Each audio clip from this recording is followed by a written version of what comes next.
So SIP హ్మ్. బేసిక్గా ఎందుకంటే ఇప్పుడు మన ఇండియాలో తీసుకుంటే ఏంటంటే ఎక్కువ మంది ఎంప్లాయ్మెంట్ బేస్ అయినటువంటి పీపుల్, లేదా అగ్రికల్చర్ కావచ్చు, లేదా ఒక బిజినెస్ చేసుకోవాలని కావచ్చు. అదర్వైజ్ ఏంటి, ఎక్కువగా మనము ఇలా శాలరీస్ మీద డిపెండ్ అవుతాము, లేదా రెంటల్ ఇన్కమ్స్ మీద డిపెండ్ అవుతాము, లేదా ఎఫ్డీలు ఏదన్నా ఉంటే వాటి ఇంట్రెస్ట్ మీద డిపెండ్ అవుతాము. రైట్. సో అందుకని ఏంటంటే ఎస్ఐపి అనేటువంటిది బాగా పాపులర్ అయింది. ఎందుకంటే ఈవెన్ మనం 100 రూపీస్ నుంచి కూడా ఇన్వెస్ట్మెంట్ అనేది చేసుకోవచ్చు. ఓకే. సో అదేవిధంగా ఈవెన్ బెనిఫిట్స్ పరంగా ఆలోచించుకున్నా, లేకపోతే కంపెనీస్ కూడా ఎక్కువ ఎందుకు రికమెండ్ చేస్తాయి ఎస్ఐపిని అంటే, లైక్ మన కాంపౌండింగ్ ఎఫెక్ట్ అనేది బాగా పనిచేస్తుంది. అంటే మీరు లాంగ్ టర్మ్ ఉంచేదాన్ని బట్టి ఓకే, దాంతో ఏమొస్తుందని చూడరు అక్కడ.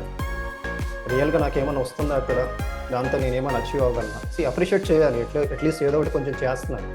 అలా చేసే వాళ్ళని అయితే రియల్గా మనం అప్రిషియేట్ చేయాలి. అసలు చేయని వాళ్ళకంటే దట్ ఈస్ సంథింగ్ బెటర్. కానీ దాంతో మనకేమైనా వస్తుందా, ఫైనల్ ఒక గోల్ అనేది మనం రీచ్ అవ్వాలంటే అక్కడ ఏమైనా వస్తుంది. సో ఇక్కడ కూడా సేమ్ కాన్సెప్ట్. అక్కడ ఎలా అయితే మీకు రిజల్ట్ వస్తుందో, మీరు కంటిన్యూషన్గా చేస్తున్నప్పుడు మీ రిజల్ట్ ఎలా వస్తుందో, ఇక్కడ మీకు ఎస్ఐపి వీటిల్లో కూడా ఏంటంటే మీరు కంటిన్యూషన్గా ఇన్వెస్ట్మెంట్ అనేది చేస్తున్నప్పుడు మీకు రిజల్ట్ అలాగే ఉంటుంది. నమస్తే అండి, నా పేరు వనజ. మనము రమేష్ గారితో ఉన్నాము. వారు సర్టిఫైడ్ ఫైనాన్షియల్ కన్సల్టెంట్. మనం ఇప్పటివరకు అన్ని వీడియో చూస్తూనే ఉన్నాము. సిప్ గురించి కానివ్వండి, లంసం గురించి కానివ్వండి. మరి ఇందులో ఏది బెస్ట్ అనేది మనం వారిని అడిగి తెలుసుకుందాము. నమస్తే రమేష్ గారు. నమస్తే మేడం. చెప్పండి సార్. మనకు ఈ సిప్ గురించి చెప్పారు, లంసం గురించి చెప్పారు. రెండు కలిపి కూడా ఎలా ఇన్వెస్ట్మెంట్ చేయాలో అది కూడా చెప్పారు. మరి ఇందులో ఏది బెస్ట్ అంటారు? ఓకే, ఏది బెస్ట్ అంటే, సపోజ్ ఇప్పుడు శాంసంగ్ మొబైల్ బెస్టా, ఐఫోన్ బెస్టా అంటే ఎలా ఉంటుంది? రెండు ఫోన్సే. ఓకే. సో మన దగ్గర అమౌంట్ బాగుంది అనుకోండి, ఐఫోన్కే వెళ్తాం. లంసం. అమౌంట్ తక్కువ ఉందనుకోండి, సో మన బడ్జెట్కి ఏది వస్తుంది అనేది చూసుకుంటాం. అది మేబీ శాంసంగే కావచ్చు, ఓపోనే కావచ్చు, ఇంకో కంపెనీ కావచ్చు, ఏదైనా కానీ. ఓకే. సో ఇక్కడ కూడా ఏంటంటే, బేసిక్గా అసలు ఎస్ఐపి అనేటువంటిది ఎక్కువ బాగా పాపులర్ అవ్వడానికి, లేదా ఎక్కువగా వినిపించడానికి, అండ్ ఇంకో రకంగా చెప్పాలి అంటే, చాలా మందికి ఎస్ఐపి తెలుసు కానీ అది మ్యూచువల్ ఫండ్లో పార్ట్ అని తెలియదు. అది సపరేట్ అనుకుంటుంటారు. నేను ఎస్ఐపి ఎవరన్నా ఇప్పుడు మీరు మ్యూచువల్ ఫండ్స్లో ఇన్వెస్ట్ చేస్తున్నారా అన్నారు అనుకోండి, లేదండి నేను ఎస్ఐపిలో చేస్తున్నానా అంటారు. సో అంటే ఆ టర్మినాలజీ ఓకే. తెలుసు కానీ అది మ్యూచువల్ ఫండ్లోనే పార్ట్ అని తెలియదు. ఓకే. సో ఎస్ఐపి బేసిక్గా ఎందుకంటే, ఇప్పుడు మన ఇండియాలో తీసుకుంటే ఏంటంటే ఎక్కువ మంది ఎంప్లాయ్మెంట్ బేస్ అయినటువంటి పీపుల్, లేదా అగ్రికల్చర్ కావచ్చు, లేదా ఒక బిజినెస్ చేసుకోవాలని కావచ్చు. అంటే స్వతహా ఫుల్ సౌండ్ పార్టీస్ అనేటువంటి కాన్సెప్ట్ చాలా తక్కువ మందికి ఉంటుంది. ఐ మీన్ ఎక్కువ డబ్బులు ఉన్న వాళ్ళు, రిచ్ పీపుల్, వెల్తీ పీపుల్ అనేటువంటిది మన పర్సంటేజ్ తీసుకుంటే తక్కువ ఉంటుంది. ఇప్పుడిప్పుడు బాగా రిచ్ పీపుల్ అనేటువంటి పెరుగుతూ ఉన్నారు. ఈవెన్ ఇప్పుడు గౌతమ్ అదానీ గారు కానీ వీళ్ళందరినీ తీసుకుంటే వరల్డ్లో థర్డ్ రిచెస్ట్ పర్సన్గా ఎదిగారు. రైట్. ఇప్పుడిప్పుడు అలాంటి గ్రోత్ అనేటువంటి పెరుగుతూ ఉంది. రైట్. ఈవెన్ ముఖేష్ అంబానీ గారు అయితేనేమి, ఓకే, ఇట్లా డిఫరెంట్ డిఫరెంట్ పర్సన్స్ అనేటువంటిది వరల్డ్లో మన రిచ్నెస్ ఏంటి అనేటువంటి తెలియజేస్తున్నారు. ఓకే. అదర్వైజ్ ఏంటి, ఎక్కువగా మనము ఇలా శాలరీస్ మీద డిపెండ్ అవ్వటము, లేదా రెంటల్ ఇన్కమ్స్ మీద డిపెండ్ అవ్వటము, లేదా ఎఫ్డీలు ఏదన్నా ఉంటే వాటి ఇంట్రెస్ట్ మీద డిపెండ్ అవ్వటము. ఇలా ఒక మంత్లీ ఇన్కమ్ సోర్స్ అనేది వస్తేనే సో మన ఫ్యామిలీ నడుస్తుంది, మన రిక్వైర్మెంట్స్ నడుస్తాయి, మనం ఏదైనా ఇన్వెస్ట్మెంట్ చేయాలంటే ఇన్వెస్ట్మెంట్ చేయగలుగుతాం. రైట్. సో అందుకని ఏంటంటే ఎస్ఐపి అనేటువంటిది బాగా పాపులర్ అయింది. ఎందుకంటే ఈవెన్ మనం 100 రూపీస్ నుంచి కూడా ఇన్వెస్ట్మెంట్ అనేది చేసుకోవచ్చు. ఓకే. సో అదేవిధంగా ఈవెన్ బెనిఫిట్స్ పరంగా ఆలోచించుకున్నా, లేకపోతే కంపెనీస్ కూడా ఎక్కువ ఎందుకు రికమెండ్ చేస్తాయి ఎస్ఐపిని అంటే, లైక్ మన కాంపౌండింగ్ ఎఫెక్ట్ అనేది బాగా పనిచేస్తుంది. అంటే మీరు లాంగ్ టర్మ్ ఉంచేదాన్ని బట్టి. సో లాంగ్ టర్మ్ అంటే మళ్ళీ 30 ఏళ్ళు ఉంచాలా, 40 ఏళ్ళు ఉంచాలా, ఇది జనానికి కొంచెం ఊతపదంగా తయారైంది. సో లాంగ్ టర్మ్ అంటే నేను రిటైర్మెంట్ దాకా ఉంచాలా, ఓకే, సో అదే. లేదా నేను చనిపోయేదాకా ఉంచాలా, ఇలా తయారైపోయింది. అది ఎవరి వర్డ్స్ వాళ్ళు యూజ్ చేసేసుకుంటున్నారు. సో ఓకే, ఇవన్నీ కూడా ఏంటంటే డిపెండ్స్ కస్టమర్స్ గోల్స్ ఇవి. ఓకే, అది 5 ఏళ్ళు ఉంచాలా, మనం 10 ఇయర్స్ ఉంచాలా, 15 ఇయర్స్ ఉంచాలా, 20 ఇయర్స్ ఉంచాలా ఏంటనేది డిఫరెంట్ డిఫరెంట్ థింగ్స్ మనం డిసైడ్ చేస్తాం. అందుకనే సర్టిఫైడ్ ఫైనాన్షియల్ అడ్వైజర్ యొక్క డెసిషను హ్యాండ్ హోల్డ్ కావాలి అని చెప్పేది మనం. Okay, so as per government long term అంటే only 1 year. So long term capital tax okay. Gains అంటుంటాం, షార్ట్ టర్మ్ క్యాపిటల్ గెయిన్స్ అంటుంటాం. 1 year దాటింది అంటే ఇలాంటి ఇన్వెస్ట్మెంట్స్లో, ఓకే, అది లాంగ్ టర్మ్ క్యాపిటల్ గెయిన్ కింద డీల్ అవుతుంది. సో అప్పుడు మనకు ట్యాక్స్ ఎగ్జంప్షన్స్ ఇవన్నీ కూడా, ట్యాక్స్ కండిషన్స్ అన్ని కూడా మారిపోతాయి. ఓకే, సో చూడండి, అది జనాల పర్సెప్షన్కి ఒరిజినల్ గవర్నమెంట్ కన్సిడర్ చేస్తున్నటువంటి రూల్స్ అండ్ రెగ్యులేషన్స్కి యాజ్ పర్ ఇన్కమ్ ట్యాక్స్ పరంగా కూడా. ఓకే, సో అంటే ఇక్కడ ఏంటంటే బేసిక్గా మంత్లీ ఇన్కమ్ సంపాదించుకునేటువంటి వాళ్ళకి, లేదా వాళ్ళకి ఫ్లెక్సిబిలిటీ ఏంటంటే మంత్లీ అయితే మేము ఇన్వెస్ట్ చేయగలం, ఒకేసారి చేయాలంటే మేము చేయగలం. అది ఎంత అమౌంట్ అయినా కానీ, నేను ఇక్కడ అమౌంట్ గురించి మాట్లాడట్లేదు, అది crores of rupees, lakhs of rupees, hundreds of rupees, thousands అన్ని మాట్లాడట్లేదు ఇక్కడ. ఓకే, అది డిఫరెంట్ కాన్సెప్ట్ మళ్ళీ. సో ఇక్కడ ఏంటంటే మంత్లీ వాళ్ళు ఇన్వెస్ట్ చేయగలరు. ఇక్కడ కూడా జనాలు ఎక్కువగా మిస్టేక్ చేస్తున్నటువంటిది ఏంటంటే, సి మన ఎక్స్పెన్సెస్ ఏదైతే ఉంటాయో అవన్నీ అయిపోయిన తర్వాత ఏది మిగిలితే దాన్ని నేను ఇన్వెస్ట్ చేస్తాను అంటారు. ఓకే, దాంతో ఏమొస్తుందని చూడరు అక్కడ. రియల్గా నాకేమైనా వస్తుందా అక్కడ, దాంతో నేను ఏమైనా అచీవ్ అవ్వగలనా? అప్రిషియేట్ చేయాలి, అట్లీస్ట్ ఏదో ఒకటి కొంచెం చేస్తున్నారు.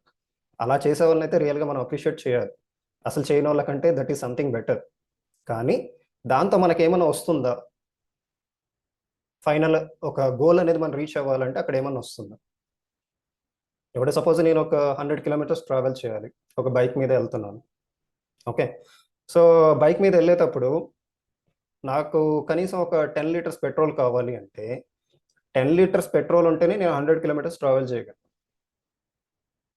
నేను ఒక్కొక్క లీటర్ ఫిలప్ చేయించుకుంటే వెళ్తాను అంటే ఎలా ఉంటుంది నా జర్నీ? ఇలా కూడా వెళ్ళొచ్చు, వెళ్ళకూడదని చెప్పట్లేదు, బట్ జర్నీ ఎలా ఉంటుంది? మళ్ళీ ఒక్కొక్క లీటర్ అయిపోగానే మళ్ళీ మీరు ఎత్తుక్కుంటుండాలి, ఎక్కడ ఉందా పెట్రోలు, లేకపోతే పెట్రోల్ స్టేషన్ ఎక్కడ ఉంది, లేదా దానికి కావాల్సిన డబ్బులు ఎక్కడ ఉన్నాయి, ఇవన్నీ ఎత్తుక్కోవాలి. సో అందువల్ల ఏంటంటే ఒక ప్రాపర్ ప్లానింగ్ అనేటువంటి చేసుకొని ఇంత అమౌంట్ నేను ఇన్వెస్ట్ చేసుకుంటా వెళ్తుంటే ఏమవుతుందంటే ఒక టార్గెట్, ఒక గోల్కి దాన్ని మ్యాపింగ్ చేసామంటే ఏంటంటే ఫస్ట్ నుంచి కూడా మనం ఎంత చేసుకుంటా రావాలి అనేటువంటి మనకు డిసైడ్ అవుతుంది. ఎప్పుడైతే మీరు ఆ గోల్కి వస్తారో ఆటోమేటిక్గా ఎంత అమౌంట్ అయితే మీకు రీచ్ అవ్వాలో, సో ఎలా క్యాలిక్యులేషన్ చేయాలంటే ఇన్ఫ్లేషన్స్ ఇవన్నీ కూడా యూజ్ చేసి జనరల్గా మా ఫైనాన్షియల్ ప్లానర్స్ అంతా కూడా మనం క్యాలిక్యులేషన్స్ ఇస్తాం. జస్ట్ బ్లైండ్గా ఇంత పెట్టేసేయండి అని చెప్పాం. దానికంటూ కొన్ని పారామీటర్స్ ఉంటాయి, ఆ పారామీటర్స్ అన్ని క్యాలిక్యులేట్ చేసి దాని ప్రకారం చెప్తాం. ఓకే, ఆఫ్టర్ ఒక 10 years మీకు ఎంత అవసరం అవ్వచ్చు, మేబీ పిల్లల ఎడ్యుకేషన్ కావచ్చు, లేకపోతే మ్యారేజెస్ కావచ్చు, లేదా మనమే వెకేషన్స్కి వెళ్ళాలనుకుంటాం, ఏదైనా హౌస్ కన్స్ట్రక్షన్ చేయాలనుకుంటాం. ఇలా డిఫరెంట్ గోల్స్ ఉంటాయి, చాలా గోల్స్ ఉంటాయి మనకి లైఫ్లో, రైట్? సో దానికి తగ్గట్టుగా ఏంటంటే మనకు ఫైనల్గా ఎంత అమౌంట్ అవసరం అవుతుంది, దాన్ని మనం ప్రజెంట్ ఎంత నుంచి మనం ఇన్వెస్ట్మెంట్ స్టార్ట్ చేసుకుంటా వెళ్తే ఫైనల్గా మనం ఆ గోల్కి రీచ్ అవుతాం. మళ్ళీ ఆ టైంలో మనం వెతుక్కోవాల్సిన అవసరం లేదు. సో మేజర్గా జరిగేటువంటి మిస్టేక్ ఎక్కడ జరుగుతుందంటే ఇన్ఫ్లేషన్స్ ఇలాంటివన్నీ క్యాలిక్యులేట్ చేయకుండా, సో మేబీ వాళ్ళొక 50 lakhs ఎక్స్పెన్సెస్ అవుతాయి అనుకుందాం, ఎస్పెషల్లీ అబ్రాడ్ స్టడీస్ ఇలాంటివి తీసుకున్నప్పుడు. ఓకే, సో వాళ్ళు ఎప్పుడో ఓల్డ్ క్యాలిక్యులేషన్స్ వేసి ఉంటారు, పాత వాళ్ళు ఎవరో వెళ్తే ఒక 50 lakhs ఖర్చు అయింది అనుకుంటారు, ఇప్పుడు అంతే అనుకుంటారు. ఇక్కడికి వచ్చేసరికి మేబీ ఒక 80 lakhs 90 lakhs కావాల్సి వస్తుంది. ఈ 30-40 lakhsకి ఏం చేయాలి? మళ్ళీ అప్పులు చేయటము, లోన్లు తీసుకోవటము, ఉన్న ఏదన్నా అమ్మేసుకోవటము, తాకట్టు పెట్టడము, జనరల్ సినారియో ఇదే జరుగుతుంటుంది. ఇలాంటి స్టేజ్కి రాకుండా ఉండాలి అంటే ఏంటంటే మనకి డెఫినెట్గా ఒక సర్టిఫైడ్ ఫైనాన్షియల్ అడ్వైజర్ హెల్ప్ అనేది కావాలి. ఓకే, సో ఇట్లా ఎస్ఐపిలో ఏంటంటే, సో మనకు మంత్లీ పాసిబిలిటీ ఉన్నటువంటి అమౌంట్స్ని మనం ఇన్వెస్ట్ చేసుకుంటూ వెళ్తాం. అది జనరల్గా జరుగుతూ ఉంటుంది, ఎందుకంటే మనకు ఎక్కువ పర్సెంట్ మనకు మంత్లీ ఇన్కమ్స్ మీదే మనం డిపెండ్ అయి ఉంటాం కాబట్టి. బెస్ట్ థింగ్ మనం చేయాల్సింది ఏంటంటే ఏది మిగిలితే ఆ అమౌంట్ని పెట్టకుండా ఒక గోల్ పెట్టుకొని ఆ అమౌంట్ రీచ్ అవ్వాలి అంటే మనకి ఎంత అమౌంట్ అవసరం అవుతుందో అది మీరు రెగ్యులర్గా పెట్టుకుంటూ వచ్చి మిగిలినది మాత్రమే మీ ఎక్స్పెన్సెస్కి యూజ్ చేసుకో. సో బెస్ట్ ఎగ్జాంపుల్ అంటే సపోజ్ ఒకవేళ 20,000 శాలరీ వస్తుంది అనుకోండి, వాళ్ళు ఒక 500 ఇన్వెస్ట్ చేద్దాం అనుకున్నారు. ఓకే, నేను తక్కువ తీసుకుంటున్నాను వాళ్ళ ఎక్స్పెన్సెస్ పోగా. ప్లస్ ఇంకోటి ఏంటంటే మేబీ నేను ఉన్నప్పుడు పెడతాను, మిగిలినప్పుడు వదిలేయకూడదు అనకుండా. ఓకే. సో, ఒకటి స్టార్ట్ చేసామంటే మళ్ళీ మీకు ఫర్దర్‌గా ప్రాబ్లమ్ అనేది ఉండకూడదు అక్కడ. దాన్ని మీరు హ్యాపీగా కంటిన్యూ చేయాలి. సో, నేను ఈ టైంలో ఉన్న ఇంటెన్షన్ తోటి మేబీ ఒక 5 మంత్స్ కంటిన్యూ చేశాను. తర్వాత స్టాప్ చేశాను. అలా మా క్లయింట్స్ చాలామంది ఉంటారు. అందుకని నేను ముందే చెప్తున్నా. ఓకే. ఒక జర్నీ అనేది స్మూత్‌గా వెళ్ళాలి అంటే ఇప్పుడు ఒక పిల్లోడు స్కూల్‌కి వెళ్ళాలి అంటే 1 ఇయర్ కంప్లీట్‌గా వెళ్తేనే నేర్చుకోగలడు. నా బుద్ధి పుట్టినప్పుడు నేనెళ్తాను. ఒక నెల ఎళ్తాను, 2 నెలలు సెలవు పెడతాను. మళ్ళీ మూడో నెల ఎళ్తానంటే ఎలా ఉంటది? లేదా ఇప్పుడు నేను జాబ్‌కేదైనా వెళ్తున్నాము. ఒక నెల జాబ్ ఎళ్తాను, 4 నెలలు మానేస్తాను. మళ్ళీ ఐదో నెల ఎళ్తాను అంటే ఎలా ఉంటది? సో, ఇక్కడ కూడా సేమ్ కాన్సెప్ట్. అక్కడ ఎలా అయితే మీకు రిజల్ట్ వస్తుందో, మీరు కంటిన్యూషన్‌గా చేస్తున్నప్పుడు మీ రిజల్ట్ ఎలా వస్తుందో, ఇక్కడ మీకు ఎస్ఐపి వీటిల్లో కూడా ఏందంటే మీరు కంటిన్యూషన్‌గా ఇన్వెస్ట్‌మెంట్ అనేది చేస్తున్నప్పుడు మీకు రిజల్ట్ అలాగే ఉంటుంది. ఓకే. చెయ్యాలా వద్దా అనేది మన చేతుల్లో ఉంది. సో, మ్యూచువల్ ఫండ్స్ ఏమి కండిషన్స్ పెట్టవు ఇక్కడ. మీరు చేస్తారా? చెయ్యరా? లేకపోతే మీరు చేయకపోతే నేను పెనాల్టీలు ఏస్తాను. మీరు కమిట్ అయ్యారు చేస్తానని. బట్ చేయలేదు. పెనాల్టీ ఏం చేయదు. ఇది కంప్లీట్‌గా మన డిసిప్లిన్‌లోనే ఉంటుంది. మీకు బయట వేరే చోటైతే పెనాల్టీలేస్తారు. హ్మ్. రైట్. సో, అది మనకిక్కడ ఫ్లెక్సిబిలిటీ ఉంటుంది. సో, బేసిక్‌గా ఎస్ఐపిలోకి ఏంటంటే, మనకు మంత్లీ ఉండే ఇన్‌కమ్స్‌ని ఇలా చిన్న చిన్న అమౌంట్స్‌ని మనం పెట్టుకుంటా వెళ్ళటం అనేది ఎస్ఐపిలో చూస్తాం. ఓకే. సో, ఇప్పుడు ఒకవేళ 500 అనేది నేను ఎగ్జాంపుల్‌గా తీసుకుంటే 20,000 రూపీస్‌లో ఫస్ట్ ఆ 500 తీయండి. 19,500లోనే మీ ఎక్స్‌పెన్సెస్ అంతా అడ్జస్ట్ చేసుకోండి అంతే. ఒకటి కమిట్ అయ్యారు. ఫిక్సింగ్ మీ చార్జెస్, మీ ఎక్స్‌పెన్సెస్ ఏదైతే ఉంటాయో అవన్నీ దీంట్లోనే అడ్జస్ట్ చేసుకోండి. ఈ 500 మాత్రం కంటిన్యూ చేయండి. ఓకే. అందుకని ఏం చేస్తామంటే ఎక్కువ పర్సెంట్ మనము బ్యాంక్ మ్యాండేట్ అని చెప్పి ఇస్తాం ఎస్ఐపిలో. ఓకే. సో, డైరెక్ట్‌గా బ్యాంక్ నుంచి డెబిట్ అయిపోయి ఆ ఇన్వెస్ట్‌మెంట్ అనేది మనం చెప్పిన స్కీమ్‌లోకి ఇన్వెస్ట్‌మెంట్ అయిపోతుంది. ఎందుకంటే పర్సన్స్‌కి ఆప్షన్స్ ఇస్తే ఏమవుతుందంటే ఆ డిసిప్లిన్ అనేది ఉండదు.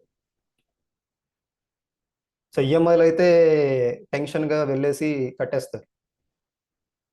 ఎందుకంటే అక్కడ పెనాల్టీలుంటాయి. లేకపోతే నెక్స్ట్ ఈఎంఐ రాదనో సంథింగ్ ఏదో రీజన్స్ ఉంటాయి. సిబిల్ స్కోర్ పాడైపోతుందనో ఇలాంటియన్నీ ఉంటాయి. ఇక్కడ మనకు అలాంటియేం లేవు. ఓకే.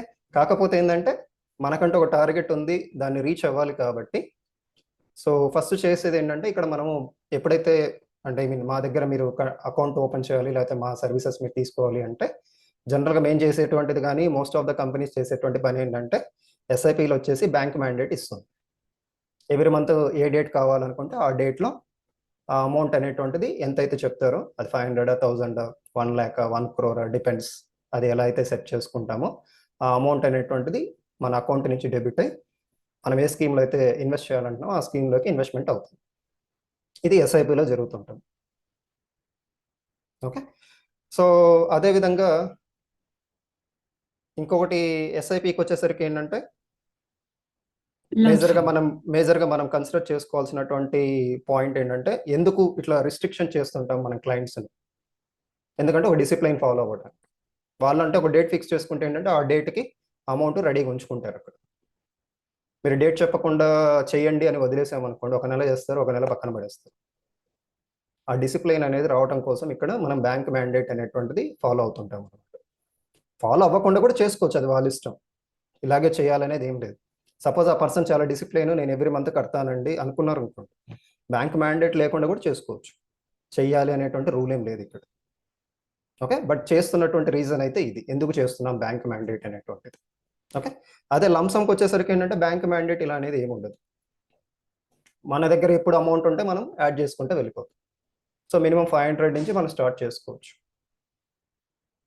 సో, ఈరోజు 500 పెట్టాను. రేపు మేబీ నాకు 1,00,000 వచ్చింది. సో, ఇంకా 1,00,000 పెడతాను. లేదు రేపు ఒక 1,00,00,000 వచ్చింది. 1,00,00,000 పెడతాను. సో, అట్లా అది మనిష్టం. ఎవరి కెపాసిటీ, వాళ్ళ ఫైనాన్షియల్ కెపాసిటీ, వాళ్ళ ఫైనాన్షియల్ నీడ్స్, వాళ్ళకొచ్చినటువంటి ఇన్‌కమ్స్ మీద వాళ్ళు కన్సిడర్ చేసుకోవచ్చు. సో, అందువల్ల ఏంటంటే ఏది బెస్ట్ అనేటువంటిది డిసైడ్ చేయడానికి ఉండదు. ఫస్ట్ మనం చూసుకోవాల్సిందేంటంటే మన దగ్గర ఏం అమౌంట్ ఉంది? ఎంతుంది? ఏం పర్పస్‌లో దాన్ని యూజ్ చేసుకోవాలనుకుంటున్నాం? ఒక్కోసారి మనం ఎస్ఐపి, లంప్ సమ్‌లు కూడా మిక్సింగ్‌లు చేస్తా ఉంటాం. ఈవెన్ మనం ప్రీవియస్ వీడియోలో కూడా చూపించాం కొన్ని ఎగ్జాంపుల్స్. సో, ఈవెన్ కొన్ని చోట్ల మనము సిస్టమాటిక్ ట్రాన్స్‌ఫర్ ప్లాన్ అని అది డిఫరెంట్ ప్లాన్స్ అప్లై చేస్తుంటాం. ఒక్కోసారి సిస్టమాటిక్ విత్‌డ్రాల్స్ కూడా అప్లై చేస్తుంటాం. ఇవన్నీ డిఫరెంట్ స్ట్రాటజీస్ అన్నమాట. కానీ ఎక్కువ మంది జనాలకు తెలిసింది ఏంటంటే ఎస్ఐపి లంసమ్ మాత్రమే తెలుసు. సో ఇంటర్నల్గా మనం ఓకే. చాలా టెక్నాలజీస్, ఐ మీన్ చాలా టెర్మినాలజీస్, చాలా స్ట్రాటజీస్ అప్లై చేస్తూ ఉంటాం. సో అందువల్ల ఏంటంటే బేసిక్గా ఫస్ట్ మనం నేర్చుకోవాల్సింది ఒక డిసిప్లిన్. దాని తర్వాత మనము ఎస్ఐపినా లంసమ్ అనేది మాట్లాడుకోవాలి. సెకండ్ థింగ్ ఏంటంటే మనము ఫైనాన్షియల్ అడ్వైజర్తో ఎవరితో అయితే మనం ఫాలో అవుతున్నామో వాళ్ళు చెప్పినట్టుగా సో యాజ్ టీజ్గా మీరు ఎస్ఐపి చేయాలా లంసమ్ చేయాలి అనేటువంటి వాళ్ళ డెసిషన్ ప్రకారంగా మీరు ఫాలో అవ్వాలి. మన క్లయింట్ ఓన్ డెసిషన్స్ కాకుండా. ఓకే. సో అది మిక్సింగ్ చేయొచ్చు, సింగిల్గా చేయొచ్చు. ఒక్కోసారి ఎస్ఐపికే 5 ఎస్ఐపి స్కీములు మేము కంటిన్యూ చేయొచ్చు. ఈవెన్ మా క్లయింట్స్ 10 ఎస్ఐపిలు కంటిన్యూ చేసే వాళ్ళు ఉన్నారు, డిఫరెంట్ స్కీమ్స్. హ్మ్. సో ఒక్కోసారి మా క్లయింట్స్కి ఏం చేస్తామంటే సపోజ్ వాళ్ళు వచ్చేసి సార్ మా దగ్గర డబ్బులు ఉన్నాయి, ఇప్పుడు కొంచెం ఎక్స్ట్రా అమౌంట్ వచ్చింది, ఏమైనా చేద్దామా అంటారు. సో అప్పుడేంటి మళ్ళీ నేను కొత్త స్కీమ్ ఓపెన్ చేసే బదులు ఏంటంటే ఉన్న ఎస్ఐపిలో యాడ్ చేయిస్తుంటారు. అలా చూస్తాం అది ఎట్లా అనేది. మళ్ళీ కొత్త దానికి వెళ్ళాలా? లేకపోతే ఉన్న దాంట్లోనే అడ్జస్ట్‌మెంట్ చేయాలా? యాడప్ట్ చేయాలా? ఎట్లా అనేటువంటిది. ఆ సినారియో తగ్గట్టుగా మనం డెసిషన్ అనేటువంటిది తీసుకుంటాం అక్కడ. సో అందువల్ల ఏంటంటే ఏది బెస్ట్ అనేటువంటిది చెప్పడానికి ఏం లేదు. రెండిటికి డిఫరెంట్ క్వాలిటీస్ ఉన్నాయి. సో ఆ డిఫరెంట్ క్వాలిటీస్ ఏంటంటే మన దగ్గర అమౌంట్స్ ఎలా ఉన్నాయనేటువంటిది చూసుకొని దాన్ని బట్టి మనం డెసిషన్ తీసుకోవాలి. Thank you sir. Thank you Ramesh గారు. మనం ఫస్ట్ ఇన్వెస్ట్‌మెంట్ చేయడం అనేది స్టార్ట్ చేయాలి. అది ఎస్ఐపియా, లంసమా అనేది అది మన దగ్గరున్న ఆదాయాన్ని బట్టి మనం డిసైడ్ చేసుకోవాలి. కాకపోతే ఒక సిస్టమాటిక్ ప్లాన్‌గా, ఒక డిసిప్లిన్‌గా చేసినప్పుడే మనకి ఇన్వెస్ట్‌మెంట్స్ అనేది గ్రోత్‌లో అవుతూ ఉంటుంది. అది ఇంక్రీజ్ అవుతూ ఉంటుంది. సో, ఇది మీకు మంచిగా అర్థమైందని అనుకుంటున్నాను. మీకు ఈ వీడియో నచ్చినట్టయితే లైక్ చేయండి, షేర్ చేయండి, సబ్స్క్రైబ్ చేయండి. మీకు ఇంకా ఏమైనా డౌట్స్ ఉంటే సార్‌కి కాల్ చేసి డైరెక్ట్‌గా సార్‌తో మాట్లాడండి. Okay. Thank you sir. Thank you so much. Thank you madam.